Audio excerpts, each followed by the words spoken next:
आज के इस क्लास में BA 4 semester psychology major paper 5 से कुछ और भी important multiple choice question solve करेंगे जो कि आपका इम्पॉर्टेंट है। तो आज ये दूसरा क्लास है, पहला क्लास हम कर चुके हैं। तो जो भी स्टूडेंट नहीं देखे वो जाकर के पहले वो वीडियो को देख लीजिए, उसके बाद ये क्लास करिएगा। तो चलिए हम शुरू करते हैं क्लास को। तो आपका पहला सवाल है, डिप्रेसिव डिसऑर्डर का मुख्य लक्ष्य क्या है? तो इस ऑप्शन में से आपको देख करके बताना है कि मुख्य लक्ष्य क्या है। तो पहला दिया हुआ है आपका बहुत ज़्यादा खुश रहना, तो ये गलत है। लगातार उदासी और रुचि की कमी, हाँ ये सही है। ऑप्शन बी आपका सही होगा। क्यों सही होगा? क्योंकि डिप्रेसिव डिसऑर्डर में व्यक्ति लंबे समय तक उदासी महसूस करता है और पहले जिन चीज़ों में मज़ा आता था उसमें रुचि खो देता है। इसीलिए आपका ऑप्शन बी हो जाएगा सही आंसर। अगला सवाल है आपका,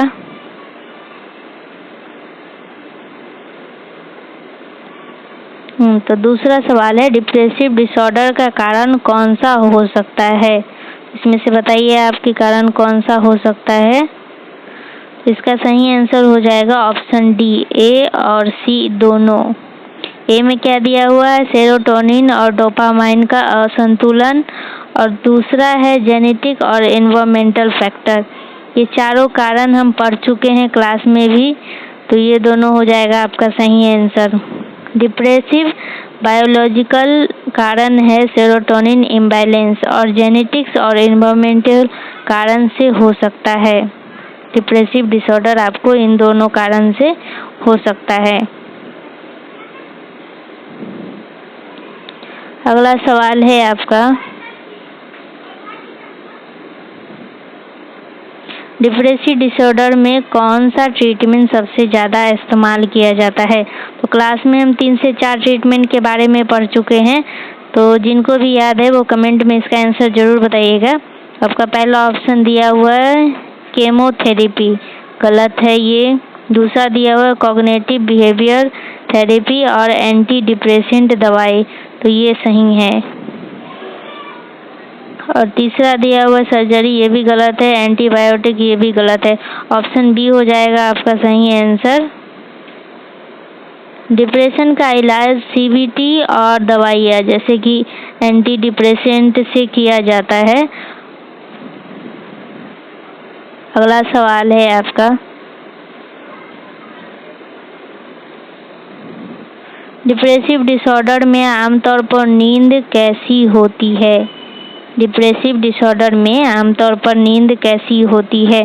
तो ज़्यादा सोना या कम सोना दोनों हो सकते हैं। ये होगा आपका सही आंसर ऑप्शन बी। डिप्रेशन में कुछ लोग बहुत ज़्यादा सोते हैं जबकि कुछ लोग को नींद बहुत कम आती है, इसीलिए आपका ऑप्शन बी हो जाएगा सही आंसर।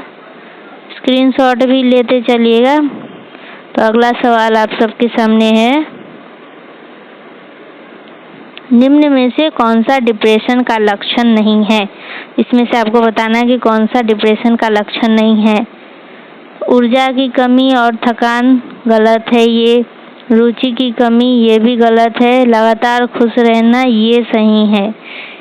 ये जो है ना आपका डिप्रेशन में लोग लगातार खुश रह ही नहीं सकता है, तो यही एक ऑप्शन है जो कि डिप्रेशन का लक्षण नहीं है। तो ऑप्शन सी हो जाएगा आपका सही आंसर, ऑप्शन सी। अगला सवाल है आपका,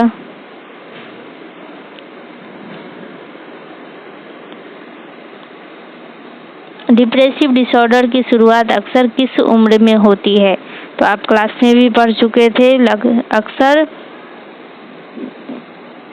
किशोरी अवस्था और युवा अवस्था में ये होता है, डिप्रेसिव डिसऑर्डर की शुरुआत होती है। तो आपका ऑप्शन बी हो जाएगा सही आंसर। अगला सवाल है आपका, डिप्रेशन में जेनेटिक कॉजेज का क्या मतलब है? तो आप बताइए कमेंट में क्या मतलब है। इसको तो हम 2 क्लास में जेनेटिक्स का मतलब समझाए थे आप लोग को, तो जल्दी जल्दी कमेंट में बताइए जेनेटिक्स का क्या मतलब है। फिर भी हम बता देते हैं, जेनेटिक्स का मतलब है कि अगर आपके परिवार में किसी को भी डिप्रेशन का डिप्रेशन हुआ है तो आपको भी डिप्रेशन हो सकता है।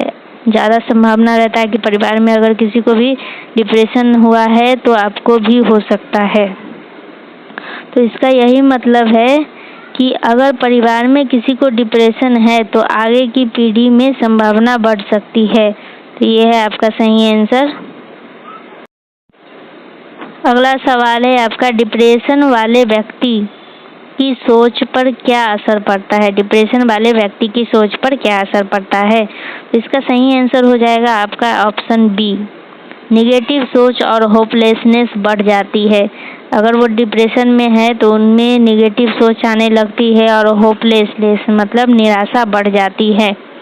तो डिप्रेशन में व्यक्ति की सोच नकारात्मक हो जाती है और उसे भविष्य के लिए कोई उम्मीद नहीं दिखती है। तो आपका ऑप्शन बी हो जाएगा सही आंसर। अगला सवाल है आपका, डिप्रेशन में कौन सा शारीरिक लक्षण देखा जाता है? तो डिप्रेशन में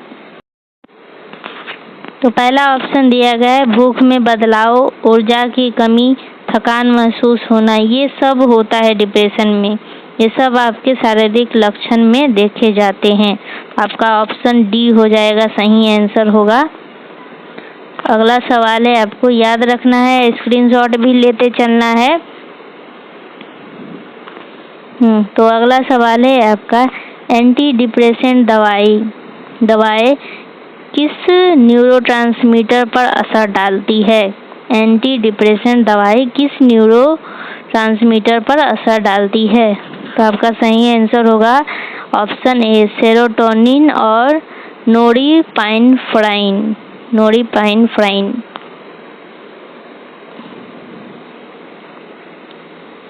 अगला सवाल है आपका, ये आपको याद रखना है। अगला सवाल आप सबके सामने पेश किया जाता है तो अपने अपने कॉपी किताब में नोट करते चलिए। हाँ, तो आपका 11 नंबर क्वेश्चन है, डिप्रेशन का सबसे गंभीर परिणाम क्या हो सकता है?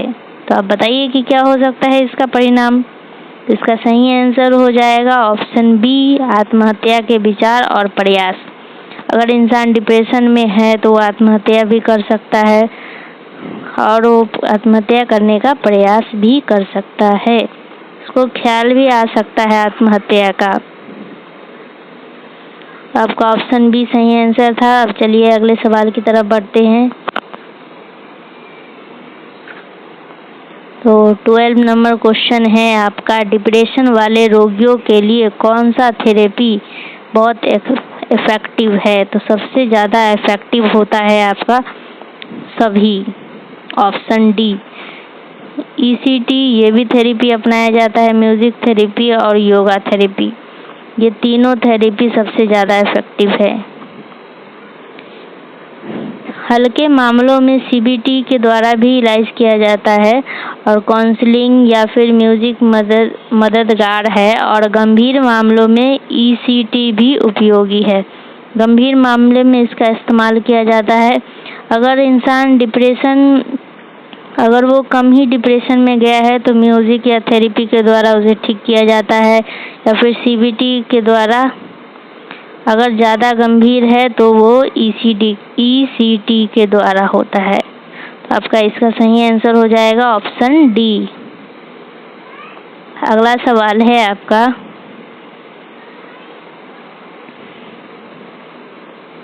डिप्रेशन की ड्यूरेशन मतलब समय अवधि कितनी हो तो इसे मेजर डिप्रेसिव डिसऑर्डर कहा जाता है। मतलब इसका अवधि पूछ रहा है आपसे कि कितने अवधि तक इंसान डिप्रेशन में रहेगा, या लोग कहते हैं ना कि मेजर डिप्रेसिव डिसऑर्डर, इसका मतलब क्या है कि समय अवधि आपसे पूछ रहा है कि कितने अवधि तक उस इंसान डिप्रेशन में रहेगा, जिसको हम मेजर डिप्रेसिव डिसऑर्डर कह सकते हैं।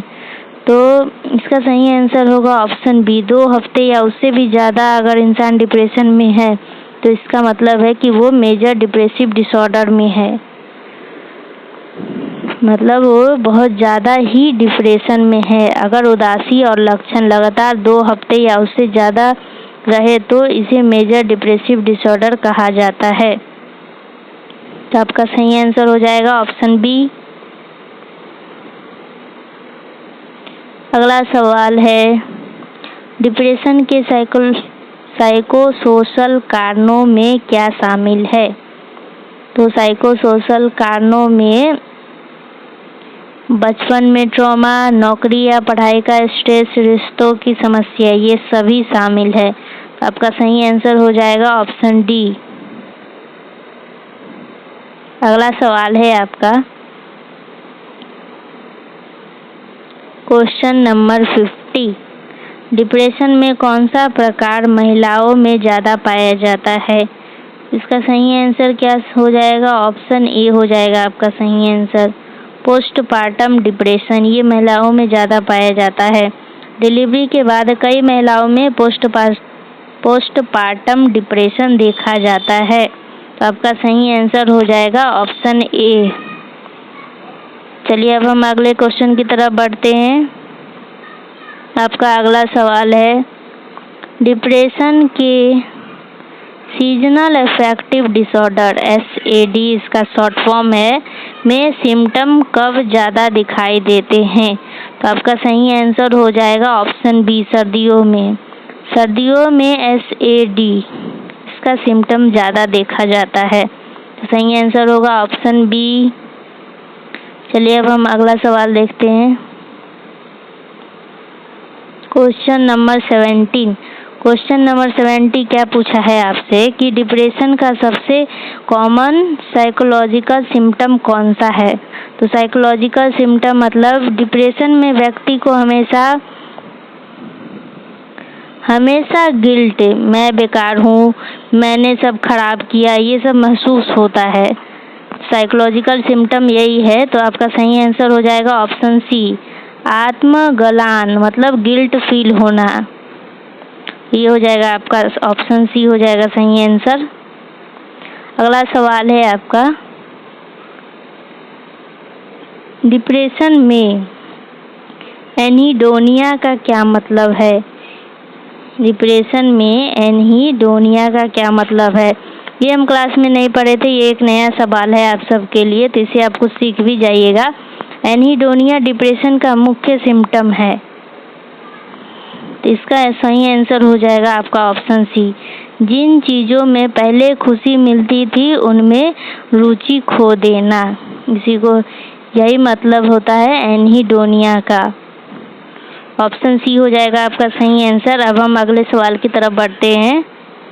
अगला सवाल है आपका, किस न्यूरोट्रांसमीटर की कमी डिप्रेशन से जुड़ी मानी जाती है?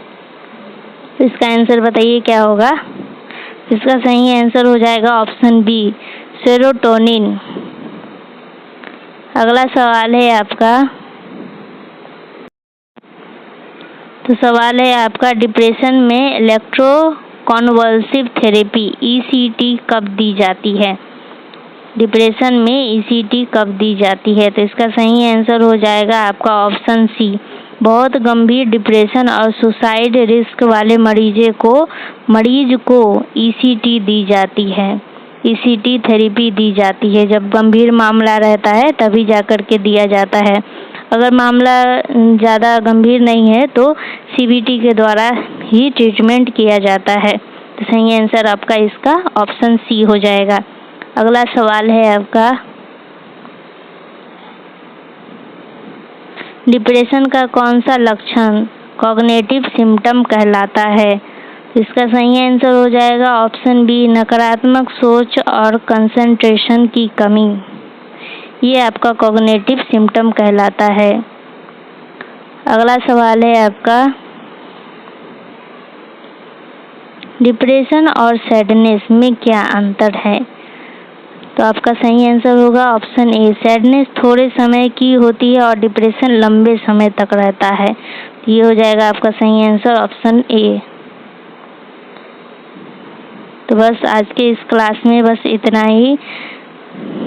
अगले क्लास में हम और मल्टीपल चॉइस क्वेश्चन लेकर के आएंगे जो कि मेजर 5 से रिलेटेड होगा।